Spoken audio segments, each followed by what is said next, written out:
mempresentasikan hasil kerja kelompok dengan anggota saya sendiri, Salma, Daniel, Siti Nuril, Catherine, Eki, dan Gita Sridamai.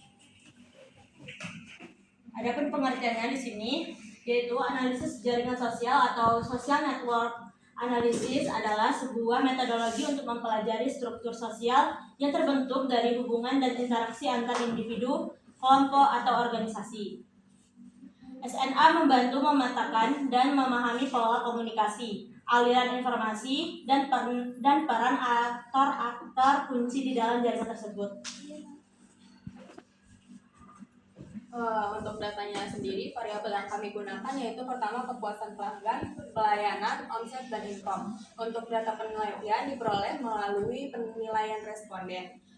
Untuk variabel kepuasan pelanggan dan pelayanan menggunakan skala Likert 1-5 dengan ketentuan 1 yaitu sangat rendah, 2 rendah, 3 cukup, 4 baik, 5 sangat baik. Lalu untuk variabel omset dan income dengan ketentuan 0-25 itu dengan kategori 1 yaitu sangat rendah, 25-50 itu kategori 2 yaitu rendah, 50-75 itu dalam kategori 3 yaitu cukup, 75-100 dalam kategori 4 baik, lebih dari 100 itu dalam kategori 5 atau sangat baik. Itu merupakan data yang kami gunakan. Hasil dari network analisisnya yaitu dalam analisis jaringan ini terdapat 4 variabel yang dianalisis yaitu kepuasan pelanggan, pelayanan, omset, dan income. Setiap variabel dianggap sebagai node atau sampul dalam jaringan. Berdasarkan output summary of networknya, dari total 6 kemungkinan hubungan antar variabel terdapat 5 hubungan yang terbentuk. Artinya, hampir semua variabel saling memiliki hubungan dalam jaringan, sehingga tingkat keterhubungan variabel tergolong tinggi. Nilai sparsity-nya sebesar 0,167 menunjukkan bahwa jaringannya cukup padat, karena hanya sekitar 16,7% hubungan yang tidak muncul. Dengan kata lain, sebagai besar variabel dalam usaha Racina saling terhubung dan mempengaruhi satu sama lain. Kondisi ini menunjukkan bahwa perubahan pada salah satu variabel, misalnya perubahan omset atau kualitas pelayanan, berpotensi menimbulkan perubahan pada variabel lain dalam sistem.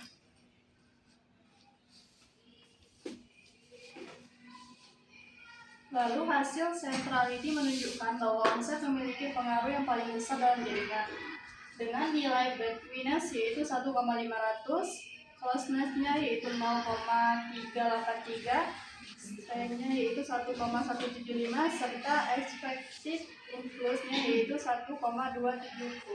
Angka-angka ini menandakan bahwa omset bukan hanya menghubungkan variabel lain, tetapi juga memberi dorongan pengaruh paling kuat secara keseluruhan. Sebaliknya, kepuasan pelayanan dan income memiliki nilai breadwinness yang sama yaitu minus 0,500 yang menunjukkan bahwa ketiganya kurang berperan sebagai penghubung dalam jaringan. Pada expected inflows, kepuasan memiliki nilai paling rendah yaitu minus 1,175 yang berarti variabel ini cenderung memberikan pengaruh negatif terhadap variabel lain dalam sistem. Artinya, secara keseluruhan, omset muncul sebagai pusat interaksi atau pengaruh utama, sementara kepuasan memberikan efek negatif paling kuat dalam jaringan. Dengan demikian, fokus peningkatan omset dapat memberikan efek positif bagi luas dalam sistem.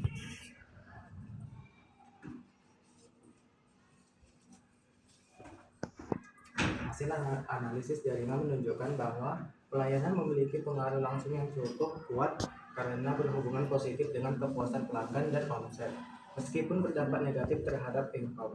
Omset menjadi variabel yang paling dominan karena memiliki hubungan paling besar dengan income, sehingga pendapatan terutama ditentukan oleh besar kecilnya omset.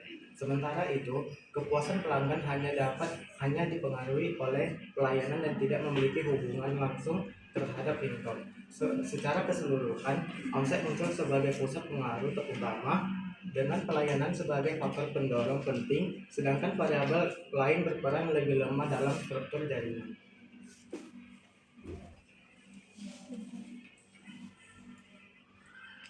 Baiklah, di sini kita dapat bisa melihat sampel plotnya,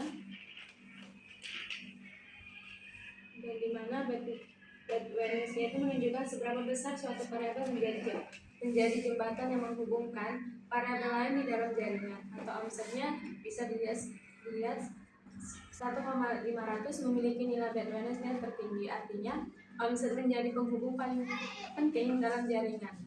Perubahan pada omsetnya berpotensi memengaruhi hubungan antara variabel lainnya, dan closeness-nya itu menunjukkan seberapa cepat suatu variabel dapat mempengaruhi variabel lain.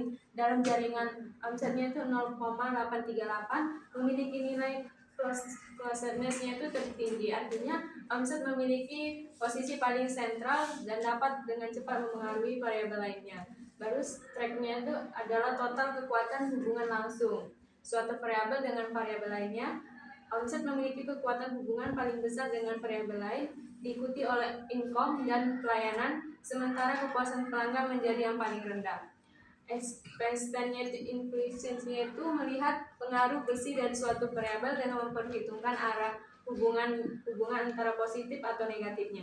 Omset memiliki pengaruh besar terbesar dalam jaringan, diikuti income dan pelayanan, sementara kepuasan pelanggan menjadi variabel dengan pengaruh bersih paling kecil. Berikut chart hasil dari DSI-nya bisa dilihat di sini. Grafik network tersebut menunjukkan hubungan antara variabel, di mana garis biru itu menandakan hubungan positif, semakin satu naik, yang lain juga ikut naik, sedangkan garis merah menunjukkan hubungan negatif. Hubungan omset income memiliki garis biru paling tebal, artinya hubungan paling kuat dan positif. Semakin besar omset Bacinas, semakin besar pula income yang diperoleh. Kemudian ada pelayanan, hubungan pelayanan dan omset. Omset memiliki garis biru yang cukup tebal, menunjukkan pelayanan yang baik berdampak positif terhadap peningkatan omset usaha. Kemudian ada pelayanan kepuasan pelanggan, memiliki garis biru tipis, artinya pelayanan berpengaruh positif namun tidak terlalu kuat terhadap kepuasan pelanggan. Kemudian pelayanan income memiliki garis merah namun sangat tipis, menunjukkan hubungan negatif. Meskipun pelayanan meningkatkan omset namun justru mengurangi income, kemungkinan karena biaya pelayanan tinggi mengurus profit margin. Selanjutnya yang terakhir itu ada kepuasan pelanggan dan omset. Memiliki garis merah tipis, menunjukkan kepuasan pelanggan belum optimal dalam mendongkrak omset. Perlu strategi untuk mengkonversi kepuasan menjadi pembelian berulang. Sekian dari kami, apakah ada yang ingin bertanya? Yang ingin bertanya silakan dicatat dulu pertanyaannya ya. Ibu mau menanggapi, Ibu agak tergelitik. Kalau yang kesimpulannya udah oke ya.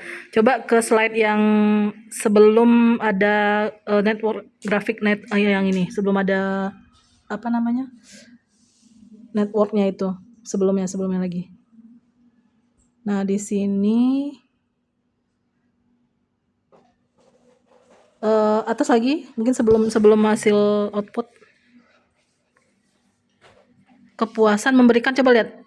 Kepuasan memberikan efek negatif paling kuat dalam jaringan. Nah, ini agak tergelitik Ibu ya. Ini mungkin bisa diperbaiki. Maksudnya gini,